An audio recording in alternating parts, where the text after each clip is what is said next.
السلام عليكم ورحمة الله وبركاته.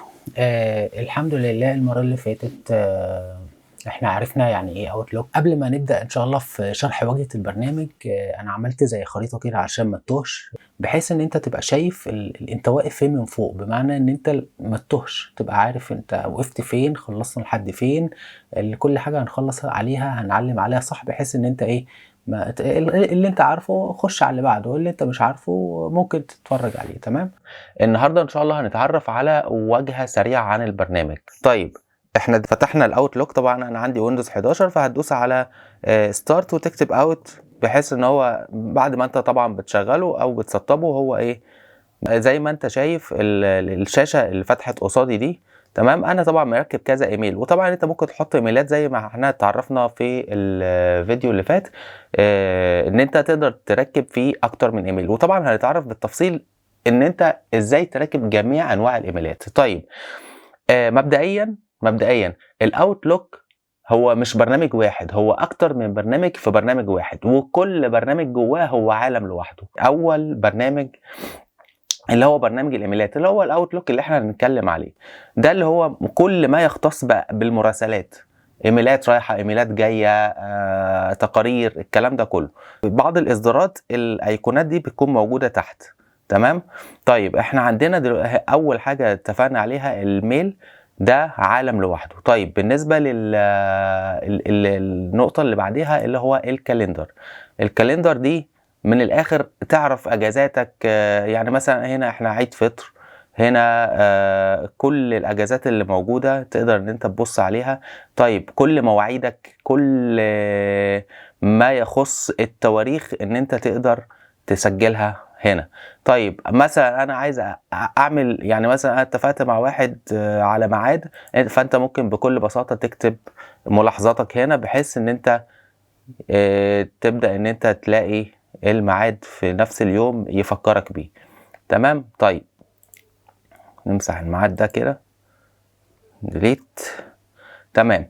طيب، يبقى هنا عندنا الكاليندر، وهنتعرف عليها بالتفصيل، دي ليها حلقة، لان الموضوع ده يعني هنا الموضوع ده هيخليك منظم جدا، بحيث ان انت اي مواعيد، اي ميتنج، حد بعت لك تاسك، انت بعت تاسك لحد، كله هيكون موجود هنا في الكاليندر. انت ممكن تقدر تشوف باليوم. انا عن نفسي بحب ان انا اطلع عليها بالشهر، بحيث ان انا ابقى شايف الشهر كله الدنيا ماشية فيه ازاي. طيب، دي نقطة. ده برنامج تاني جوه الاوتلوك. البرنامج التالت اللي هو الكونتاكتس. طبعا اي حد بيبعت لك ايميل او انت بتبعت لحد ايميلات، لو انت مش مسجله عادة ممكن يحصل اي غلط. طيب، انت بتبعت ايميل لجروب من الناس، فكل مرة انت هتفضل الجروب ده تحطه واحد واحد، لا ده ما ينفعش. فعندك الكونتاكتس دي انت بتسجل عليها سواء اشخاص او مجموعات، ده برضو ليه حلقة خاصة. طيب، في التاسكس، طبعا انا هنا مثلا عندي حاطط تاسكات او ايميلات جات لي، علشان بعد كده هرد عليها. بمجرد ما اخلصها بروح ايه دايس عليها كده، خلاص هي اتشالت من التاسكات بتاعتي. تمام. طبعا انا عملت كنترول زي بحيث ان انا ايه ارجع تاني في الكلام. طيب، عندك فولدرات، تقدر ان انت تعمل فولدرات، ودي هنتعرف عليها برضو في جزء الفولدرات. طيب، عندك نوتس، مثلا انت عامل فولدر على الوورد، حاطط فيه باسوردات، حاطط ايميلات، اي حاجه. الاوتلوك بيوفر لك ان انت تكون حاطط كل حاجه جوه نفس الفولدر. مثلا انا عندي باسورد عايز اضيفه، او عايز ملاحظه مهمه، هتكون متسجله في الجزء ده. وطبعا في ايقونات عايز تشوفها بشكل ليست، يعني كل ده ليه تفاصيل، وممكن تصنفهم، يعني كل ده هنعرفه بالتفصيل. طيب، تعال نرجع لاول جزء اللي هو ايه جزء الايميلات. هنمسك جزء. تمام، بحيث ان انت تكون فاهم كل الشاشات الخاصة بالاوتلوك. طيب، عندنا اول حاجة الاوتلوك او جزء المراسلات، ده بيتقسم لكذا شاشة. عندنا الجزء اللي فوق ده من الاخر ده منطقة العمليات بتاعتك. بمعنى ايه؟ ان انت عايز تعمل ايميل جديد، هتدوس كده هيروح فاتح لك ايميل جديد، يعني ده منطقة العمليات زي ما اتفقنا. طيب، عندي شاشة تانية، وهي الشاشة دي اللي فيها الايميلات الخاصة بيا. تمام. انا مثلا عندي ايميل على جيميل فانا حاطه هنا، فببدا ان انا ادوس عليه كده بينزل لي كل الرسائل اللي موجوده عندي. فانت دلوقتي الرسائل اللي موجوده عندك، اي رساله انت عايز تشوفها بتروح طبعا دايس كده عشان تشوف محتوى الرساله. ده مجرد عنوان الرساله، هو بيقول لك الرساله دي جايه من مين، معلومات سريعه. بمجرد ما بتدوس كده ده محتوى الرساله ككل. طيب عايز تفتح الرساله في شاشه تانية، طبعا دبل كليك هيفتح لك الرساله في شكل تانية، وطبعا في شاشه تانية. وطبعا هنا دي برضو نفس الكلام، منطقة العمليات الخاصة بيك اللي هي خاصة بالرسالة. عايز تعمل ريبلاي، عايز تعمل ديليت، كل ده هنتعرف عليه بالتفصيل. تمام. فانت قفلت الرسالة، فانت دوست هنا هيترتب عليه، هيطلع لك رسائل، هيترتب عليه اي رسالة هتدوس عليها هتظهر لك في الشاشة دي. فعندنا شاشة 2 ادي 3. في عندي جزء فوق هنا اسمه كويك بار. انت دلوقتي شغال في مثلا انا مثلا بحتاج على طول ان انا على طول اعمل سند اند ريسيف بحيث ان يجي لي الايميلات الجديده على طول. فانا اول ما افتح الاوتلوك علشان اخش على سند اند ريسيف انت لازم اخش هنا واروح دايس هنا. فانا حاططها هنا بحيث ان هي ايه، كويك اكسس تول بار، بحيث ان انت تحط الحاجات اللي انت بتستخدمها. بص من الاخر الاوتلوك انت بتشكله زي ما انت عايز. اي حاجه جوه البرنامج انت تقدر تشكلها، هو بينزل بشكل ما انت تقدر تشكله زي توظفه بحيث ان هو يخدم شغلك. انت مثلا من النوعيه اللي انت بتبعت ايميلات جديده على طول، فهي كده كده اوريدي موجوده في الخانه دي. طيب انا عايز احط النيو ميل تبقى موجوده هنا جوه الاكسس بار او الكويك اكسس بار. فعندك طريقتين، يا اما شايف الخانه دي تدوس عليها تمام وتختار من هنا اللي انت عايز تحطه. يعني انت على طول بترد على ايميلات هتروح دايس هنا اهو نزلت لي. عايز مثلا زرار الامبتي ديليت، وحد عنده وسواس يمسح الرسائل اللي في الريسايكل بين، فعلى طول هو يدوس كده بحيث ان ايه الرسائل اللي موجوده في المحذوفات تتشال على طول اول ما يخش. ده عادي، ده بتحصل. طيب عايز اشيلهم نفس الكلام، هروح ايه شايل علامه الصح اللي موجوده قصادهم اهو كده. الكويك بار او الاكسس بار بتاعي فاضي. طيب ايه الطريقه الثانيه؟ الطريقه الثانيه ان انا ممكن كليك يمين على نيو مسج واروح دايس ايه اد تو كويك اكسس بار. بص بمجرد ما ادوس نزلت هنا. مثلا سند اند ريسيف كليك يمين اد نزلت هنا. فعندك الجزء اللي فوق ده كويك اكسس بار، ده خاص بان انت بتحط فيه الحاجات اللي انت على طول او الاكشنز او العمليات اللي انت ممكن تقدر تعملها عايز تحطها فوق بتخليها بالشكل ده. انا بالنسبه لي مخلي حته السند اند ريسيف ودي انا مش محتاجها فبعمل لها ريموف، كليك يمين وبروح اعمل لها ريموف فهي اتشالت. تمام. او نفس الكلام كليك يمين هتلاقي ايه هايد او شو. تمام. طيب كده عندنا ايه الكويك اكسس بار او الكويك اكسس تول بار. طيب في عندنا الجزء ده زي ما اتفقنا ان اللي هو من الاخر منطقة العمليات الخاصة بيك، ده اسمه ريبون او في رواية اخرى شريط المهام. هو اكتر حاجة انت هتشتغل عليها الهوم. طيب هل كل ده انت بتستخدمه؟ لا. فهل تقدر ان انت تشكله زي ما انت عايز؟ طيب ازاي اشكله زي ما انا عايز؟ يعني هو الديفولت بتاعه او الافتراضي بتاعه او الاوتلوك لما بينزل بيبقى نيو مسج، هم متوقعين ان انت هتستخدم بالشكل ده. طيب انا عايز اعمل برضو يعني انا دلوقتي عملت نيو مسج، ببدا ان انا اكتب الايميل واكتب الرساله وكل ده هنتعرف عليه بالتفصيل بعد كده.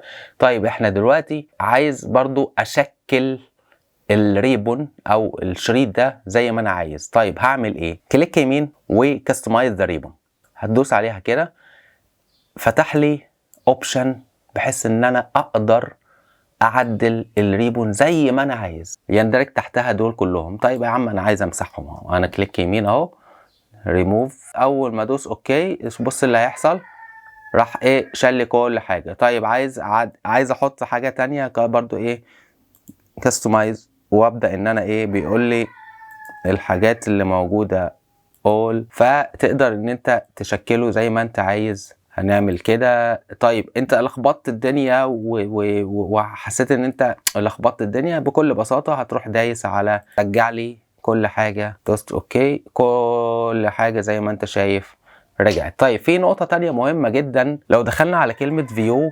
ودخلنا في حاجة اسمها فولدر بين. طيب فولدر بين يعني انت دلوقتي حاسس الشاشة دي، انت يعني حاسس ان انت ممكن تخليها بالشكل ده، اوكي، فبقت نازلة بالشكل ده بحيث ان انت بتوسع لنفسك مساحة. بالاضافة ان انت ممكن تضيف هنا بعض يعني هنتعرف على كل ده بالتفصيل. انت ممكن تحط هنا شاشة للتاسكات، بدل ما هتدوس على كلمة تاسكس هتخش ممكن تضيف شاشة التاسكات.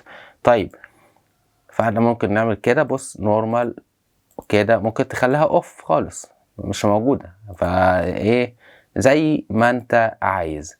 طيب في عندنا برضو الريدنج بين. الريدنج بين ده اللي هو الشاشة الافتراضية، لما تدوس هنا بتقرأ الرسالة. طب وانت ممكن تخليها بالشكل ده، بس طبعا ما برجحش ان هي تبقى بالشكل ده يعني ممكن يحصل لخبطة. فزي ما انت عايز بتبدأ ان انت ايه تظبط الاوتلوك بتاعك. طيب في حاجة تانية برضو دي مهمة جدا لازم تكون عارفها، حتة الفولدرات.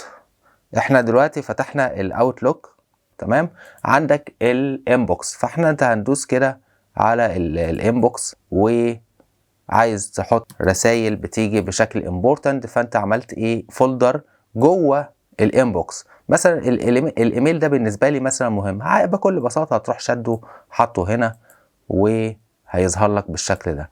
طيب انا بصراحه ما بفضلش الموضوع ده يعني، لان هو في طرق تانية اسهل كتير، بس بتكون عارف ان انت ممكن تعمل فولدر مثلا بيجي لك ايميلات من شخص معين او حاجات مهمه جدا عايز تحتفظ بيها في فولدر، فانت بتحتفظ بيها في الفولدر ده. طيب عايزين نمسح الفولدر ده، كليك يمين وديليت. هيقول لي انت متاكد عايز تمسح الفولدر؟ هقول له اوكي تمام. طيب عندنا في برضو حاجه مهمه جدا، سبام، وفي بعض الروايات الاخرى بتظهر بشكل جانك ميل. الجانك ميل ده طبعا احنا لازم تكون فاهم ان الكمبيوتر ده اغبى آلة موجودة على وجه الارض، الانسان هو اللي بيبرمجها. فالسبام ده المفروض بيجي في الرسائل الغير مرغوب فيها. يعني مثلا في بعض الشركات بتبعت كتالوجات، بتبعت اعلانات بشكل عشوائي، فالمفروض الاوتلوك بيترجم ان الحاجات دي بشكل عشوائي فبتجيلك في الجانك ميل او في السبام، فبناء عليه بتيجي بالشكل ده هنا. طيب هل معنى ان كده ان كل الرسائل اللي جايه في الجانك ميل مش مهمه؟ لا، انت لازم كل فتره تخش على الجانك ميل عشان تتاكد في رسائل مهمه في الجانك ميل ولا لا. تمام، يعني وارد ان يكون في رساله مهمه الاوتلوك يقراها ان هي مش مهمه ويروح حاططها لك في الجانك ميل. فعشان كده كل فتره لازم تخش في الايميل اللي هو الخاص الفولدر اللي هو اسمه سبام او جانك ميل، بحيث ان انت ايه تبص هل في رسائل مهمه ولا لا. انا بالنسبه لي عندي هنا ما فيش اي رسائل مهمه، فبكل بساطه هروح دايس كليك يمين و كلين اب او امبتي فولدر. هدوس امبتي فولدر كده، انا مسحت كل الرسائل اللي موجوده في السبام. هخش على الايميل التاني بتاعي برضو، هبص اهو جانك ميل. هو ده الايميل ده معمول على الاوتلوك او معمول تبع شركه مايكروسوفت فاسمه جانك ميل. الايميل ده معمول على جيميل فهم مسمينه سبام. طيب دخلت على جانك ميل، الحمد لله الجانك ميل فاضي وما فيهوش اي حاجه. هنا السبام طلع فاضي، خلاص انا مسحت الرسائل اللي جواه. فدلوقتي احنا ممكن نقدر ان احنا تعرفنا دلوقتي ان احنا ازاي نعمل فولدر، ازاي نمسحه تحت الانبوكس بالشكل ده، كليك يمين نيو فولدر، وان احنا نمسح اي فولدر يعني هنا المكان ده الخاص بالفولدرات بتاعتك. تمام، احنا كده عرفنا في الفيديو ده شرح سريع عن واجهة البرنامج، تمام، بحيث ان انت عايز تشكل شكل الاوتلوك زي ما انت عايز هتقدر ان انت تشكله. عرفنا الكويك اكسس بار، عرفنا الشريط الريبون او منطقة العمليات بتاعتك، عرفنا ازاي ان انت ممكن تقدر تشكله زي ما انت عايز.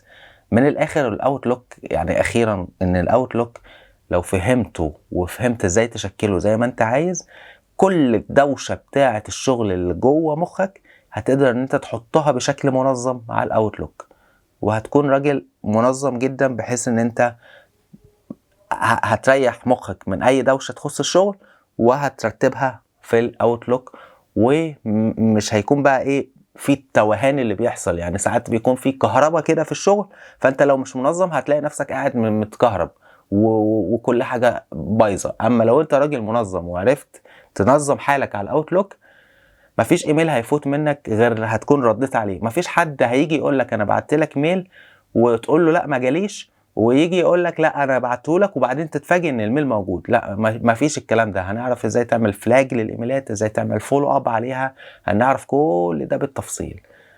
كان معاك عبد الرحمن الشرقاوي، اهلا بيك، سلام.